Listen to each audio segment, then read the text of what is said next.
Darryl, thanks for joining us. Your impressions of that cup tie this afternoon? Yeah, it was a great FA Cup tie in very bad conditions, to be honest with you, but delighted with the response from the players after going a goal down. We'll talk about Dennis Pollock and his impact in a minute, but first of all, how disappointed were you with that first half display? I'm not too disappointed. I just thought we started the game bright, then they had a spell and we never really got going. We were very loose in transition on the first phase.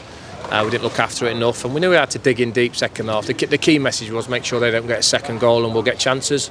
We had a great chance with David Amu early doors in the game, and we've kept penetrating because we're a team that do eventually get a chance or two, and fortunate enough it fell to Dennis today. Were you disappointed that you didn't take advantage of the wind conditions in that first 45? I don't give a monkeys now. I'm in the cup tie, aren't I? So we're in the third round of the cup, so it's all immaterial, isn't it? For me, it's about winning football matches. It's about the W, and we've done that today, so really pleased with the group. A big talking point before half-time. Should it have been a penalty? I thought it was a stone wall penalty, to be honest with you, but listen, we kept going. We didn't feel sorry for ourselves. The group galvanised themselves at half-time, and we had to back to the walls at certain points, defended that box really, really well today, and really pleased that we get a couple of goals. How much credit does the manager take there for bringing on super sub Dennis? Really. I mean, I'm a bag of nerves at the minute because we've got a lot of injuries at the top end of the pitch. We lose David Amu today, and Dennis is 70% fit. So one of the reasons why I hadn't started the game, he'd come off injured against Rotherham.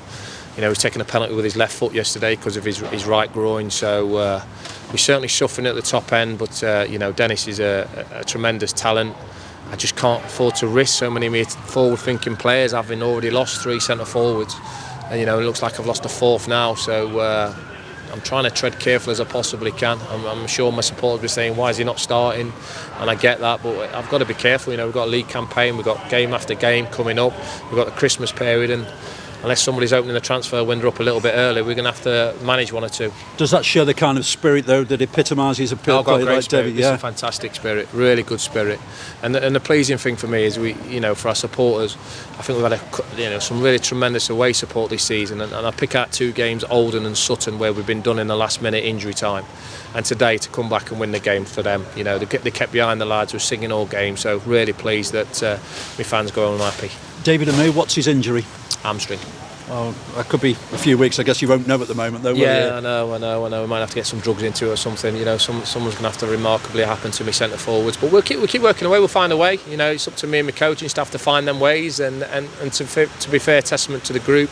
That's why we don't build 11 players at this football club. We build a squad of players, and we'll have to adapt. And if that means playing with no centre forwards, we'll have to do it. And players played in all different positions today. They've gone out there. They've shown that kind of spirit, the character, and everything. Haven't they? We've had that flexibility now. I think that the team's come back in 3-4 games now from losing positions, and that shows you there's a good group with good characters in there. So, but we'll hopefully get a decent draw for the FA Cup third round. I'll be delighted for the owners if we do, and our supporters. So we'll see who we get. A word about your team this afternoon. A word about Aidan Stone. What was the thinking behind that? Stoney did really well in midweek. I thought get a bit of rhythm. 2 games on the spin. Thought he did very well. I've got two goalies that are more than competent, and I was pleased for him.